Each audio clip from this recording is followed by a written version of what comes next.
Cherie Hansen here.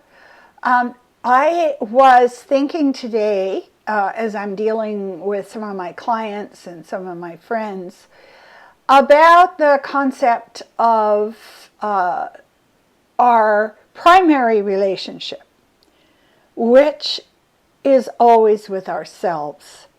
And I was thinking about how the way we envision the world really defines what our primary relationship is like.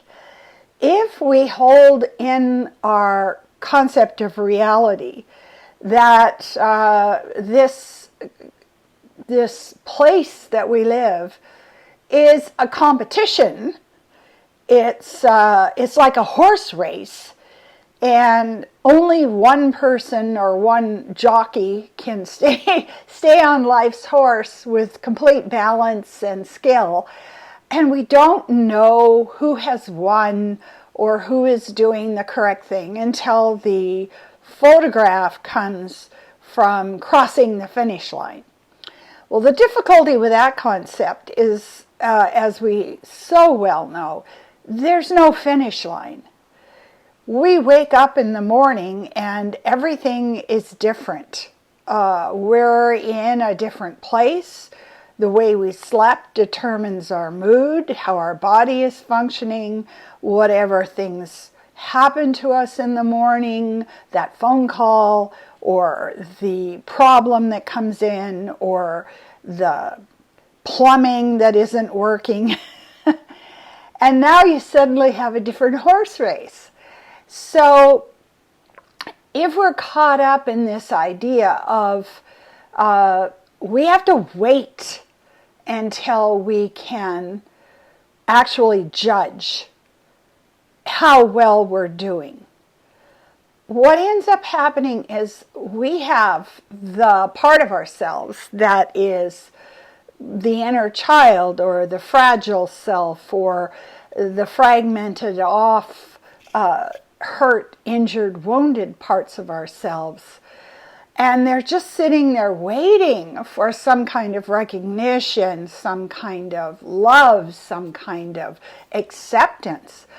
And we're just brutalizing that, because what we're saying is, I will give you acceptance. I will give you the sense that you are fine as you are when the photographs come in. You know, we're going to wait until the marks are issued for the exam you're taking, or we're going to wait and see how well you did in that certification course. So the way we treat ourselves is actually very cruel in a way, because we are not taught or conditioned in our culture to find the moments that are just perfect for falling in love with ourselves. It can be the simplest thing. I'll give you an example. When I'm picking blackberries and I drop one, and then I go through all the bushes and find where I dropped the blackberry on the ground, what I think to myself is, wow, look at you. You found that blackberry. And it's a simple thing. It's a simple thing. But it's the same way as if you were, reinforcing positive behavior in a 2-year-old or a 4-year-old. You just see these little things that you're doing that are successes, that are really cool, that are unexpectedly efficient, and so you get to the point where you actually make these moments in your day where you did something that was kind of wonderful. But the problem is that what our society tells us is these victories have to be big, they have to be recognized, they have to lead to some kind of fame, fortune, sparkling podium holding a gold trophy kind of thing. And that's not true at all. Every single thing you do in a day that was skilled, that was easy flowing, creative, joyful, and most of all, compassionate. Those are the moments that you start to fall in love with yourself. The result of falling in love with yourself, the result of not being so harsh and punitive and competitive, is that your body calms down. And when your body calms down, what happens is you become healthier. You become calmer. You heal faster. You're quicker to love other people around you without waiting for the proper moment.